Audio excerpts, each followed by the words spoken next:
Baik, selamat pagi Bapak. Perkenalkan, saya Dr. Stama, dokter penjaga pada pagi hari ini. Sebelumnya, izin saya untuk memastikan identitas terlebih dahulu. Apakah benar dengan Bapak Nur Harding ya? Ya, benar. Oke. Untuk usianya 30 ya? Ya, Oke. Untuk saat ini akan melakukan pemeriksaan perut atau bagian abdomen ya? ya. Oke. Jadi sebelum melakukan pemeriksaan, saya izin terlebih dahulu. Nanti akan ada kontak antara saya dengan Bapak, dan juga Bapak harus membuka baju bagian atas sehingga nanti memudahkan untuk pemeriksaan. Apakah Bapak bersedia? Bersedia. Baik, jika sudah bersedia, mohon Bapak untuk menuju bed pemeriksaan dan saya akan melakukan cuci tangan prosedural. Baik Bapak, di sini saya akan memulai pemeriksaan di mana saya sudah berada di kanan dari pasien dan sudah melakukan cuci tangan prosedural sebelumnya. Jadi di sini saya akan memulai dengan teknik yang pertama, yaitu teknik inspeksi. Di mana pada teknik inspeksi kita bisa menilai pada bagian perut ataupun abdomen, pada bentuk dari perut apakah simetris atau tidak. Kemudian juga menilai apakah terdapat buncit atau tidak. Selanjutnya, pada dinding perut juga kita bisa menilai kulit ataupun warna dari pasien, apakah terdapat ada kemerahan ataupun juga adanya luka bekas operasi. Setelah dari itu, kita bisa juga melihat bagaimana pergerakan dari peristaltik dan juga dari pulsasi. Setelah dari inspeksi, saya akan melakukan teknik yang kedua, yaitu menggunakan stetoskop, yaitu teknik auskultasi.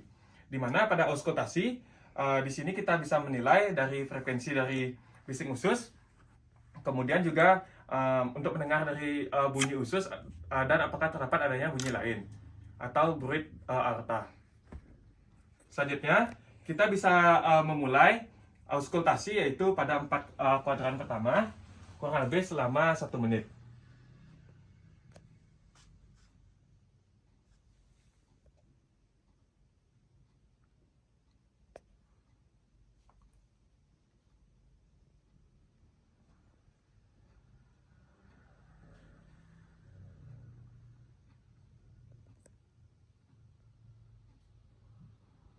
Kemudian dilanjutkan pada area epigastrium.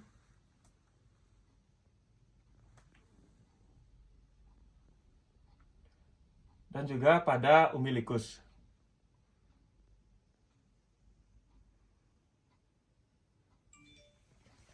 Baik, pada pasien didapatkan untuk frekuensi dari bising usus masih normal, yaitu kurang lebih 20 kali per menit, di mana normalnya itu 5-34 kali per menit. Kemudian setelah dari auskultasi, kita bisa melanjutkan dengan teknik yang ketiga, yaitu teknik perkusi. Di mana perkusi yang pertama itu bisa kita lakukan perkusi pada seluruh lapangan dari abdomen atau perut. Di mana di sini kita bisa membedakan apakah terdapat suara timpani ataupun juga PK.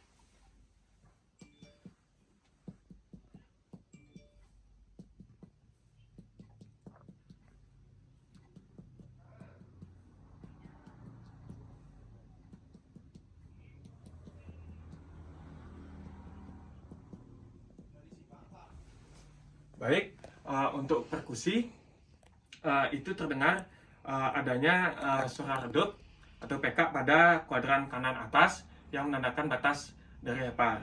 Untuk yang kuadran yang lainnya itu ditemukan timpani ataupun normal. Selanjutnya kita bisa mencari pada batas dari hepar atau hati, di mana kita menilai yang pertama, yaitu batas atas dari hati. Kita bisa memulai lakukan perkusi yaitu pada area mid clavicula ke bawah untuk menentukan batas atas.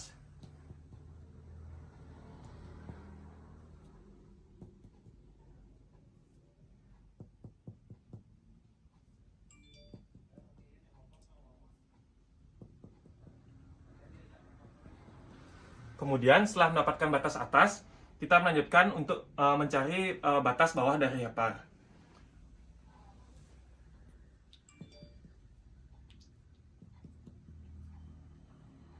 Yaitu terdapat perubahan dari sonor menjadi redup. Baik, untuk hepar pada pasien didapatkan normal atau tidak ada pembesaran dari hepar. Setelah kita melakukan perkusi pada hepar, kita bisa melanjutkan perkusi pada limfa, di mana perkusi pada limfa itu bisa kita lakukan pada anterior pada aksilaris kiri, pada ICS 6. Kemudian apakah terdapat adanya perubahan dari timpani menjadi redup.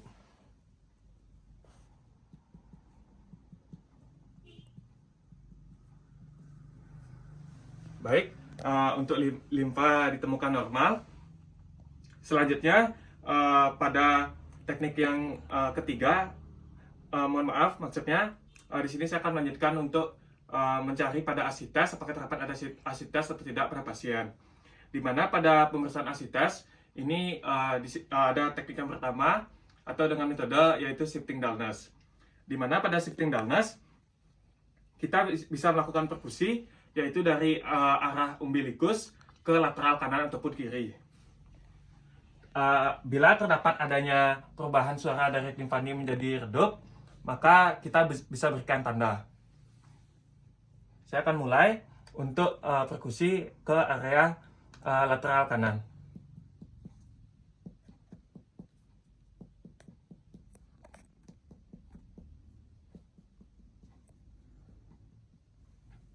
Selanjutnya ke lateral kiri.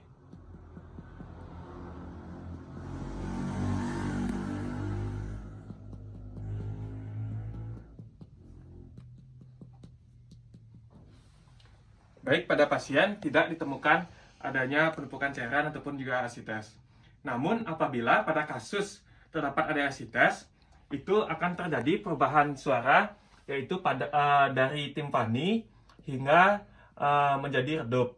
Nah, pada saat kita sudah menemukan suara redup pada saat perkusi, kita bisa berikan tanda dengan tangan kita, dengan jari kita, kemudian pasien bisa diminta untuk miring ke arah kontralateralnya. Bapak bisa miring sebentar. Dari tanda yang sudah kita berikan, terus terdengar suara redup di tanda tersebut, kita bisa melakukan perkusi ke arah umbilikusnya. Maka akan terjadi perubahan suara yaitu dari redup menjadi timpani.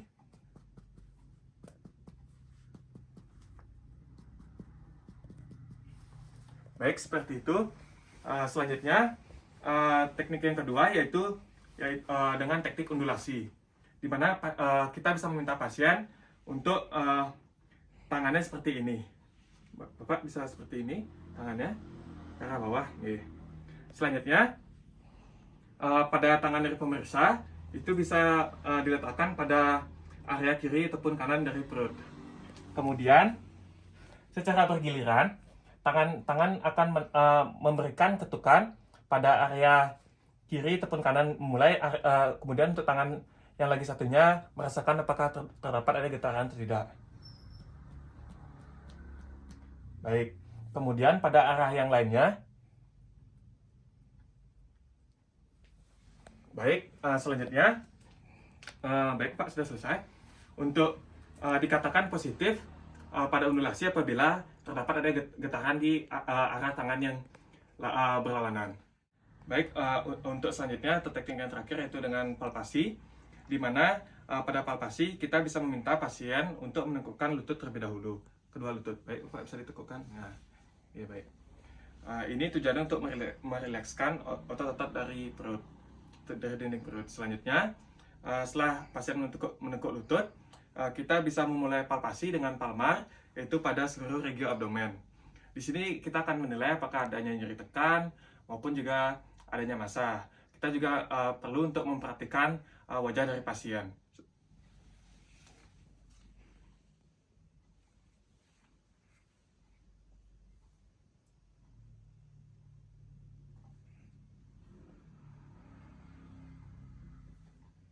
Apakah ada nyeri tekan, Pak? Tidak.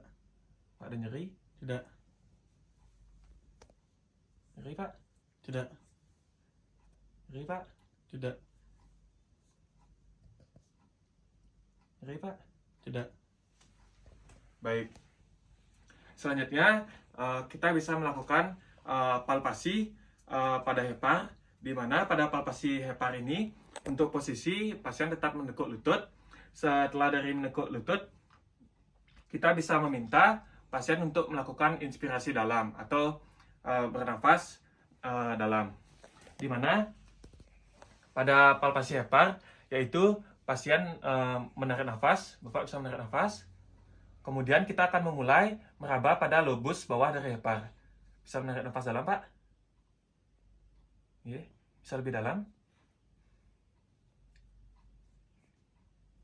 Baik, untuk batas bawah ditemukan.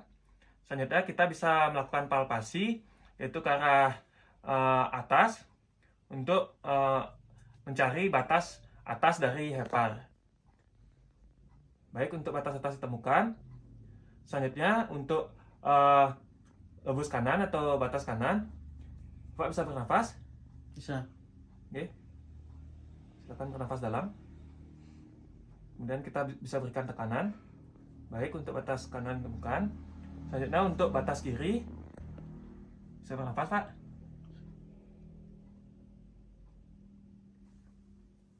Baik, untuk hepar itu tidak teraba, atau tidak adanya pembesaran dari hepar. Apabila memang terdapat adanya pembesaran dari hepar, itu kita bisa deskripsikan, baik itu dari ukuran, permukaan, dan juga tepi, dan juga konsistensi. Selanjutnya, kita bisa melakukan palpasi hepar, yaitu dengan palpasi hepar dengan Murphy-Sign, di mana palpasi hepar dengan Murphy-Sign ini kita bisa melakukan palpasi batas hati, yaitu dari pada batas lateral dari musculus rectus, di mana untuk mengetahui apakah adanya penyumbatan pada kantong empedu atau tidak, dan juga untuk mengetahui apakah ada nyeri tekan atau tidak. Baik, Pak, bisa bernafas, Pak. Nafasan dalam, hembuskan. Nafas dalam lagi, Pak. Ada nyeri tekan, Pak? Tidak. Baik. Setelah melakukan palpasi dengan Murphy-Sign, kita bisa melanjutkan, yaitu untuk melakukan palpasi pada limfa, di mana palpasi pada limfa ini yaitu kita bisa menggunakan metode yang pertama, yaitu metode Schaffner, di mana metode Schaffner kita bisa mulai, yaitu melakukan setelah pasien memposisikan dengan menekuk lutut, kemudian kita bisa mulai palpasi, yaitu pada sias kanan maksudnya, kemudian ke arah umbilikus,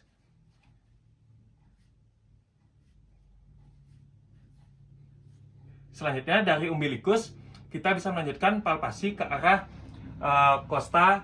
arkus costa kiri.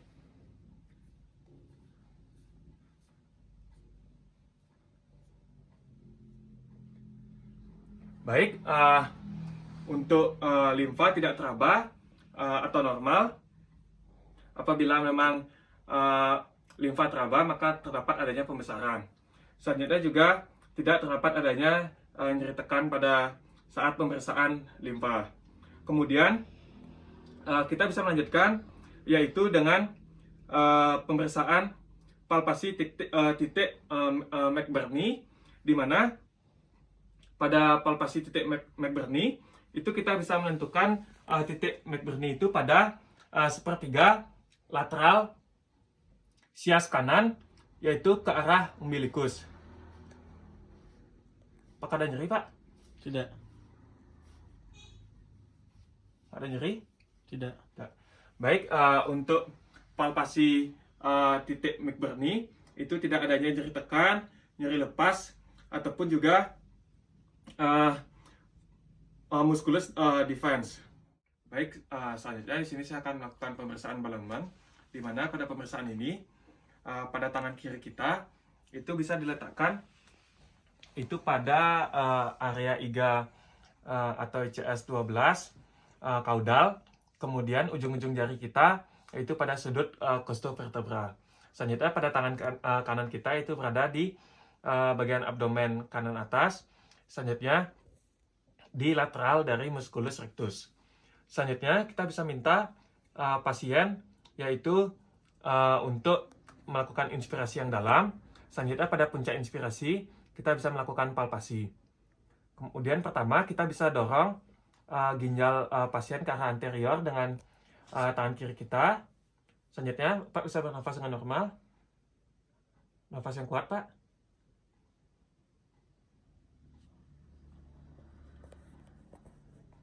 Baik, selanjutnya kita bisa melakukan pada sisi kontralateral ya. Kita bisa angkat terlebih dahulu. Selanjutnya kita pada saat puncak inspirasi, saya lakukan palpasi. Saya bernafas Pak, yang dalam. Baik. Baik, untuk pemeriksaan selanjutnya, kita bisa melakukan nyeri ketok, di mana pasien kita bisa minta untuk dengan posisi duduk. Selanjutnya, pada tangan kiri kita, yaitu kita bisa memberikan tangan pada seperti ini. Kita mulai pada pemeriksaan bagian sinistra atau kiri, kemudian bagian tangan kita yang lain, yaitu pada sisi ulnar, kita bisa lakukan pengetokan atau pemukulan, di mana kita bisa lakukan seperti ini. Apakah ada nyeri, Pak? Tidak. Baik, selanjutnya kita bisa lakukan pada sisi kontralateralnya. Ada nyeri, Pak? Tidak. Ada nyeri, Pak? Tidak. Baik. Baik Bapak, untuk pemeriksaan secara keseluruhan sudah selesai saya lakukan dan tidak ditemukan adanya tanda-tanda kelainan. Apakah ada yang Bapak ingin tanyakan lagi? Tidak. Baik, jika sudah tidak ada, terima kasih Bapak atas waktunya. Saya akan melakukan cuci tangan prosedural kembali.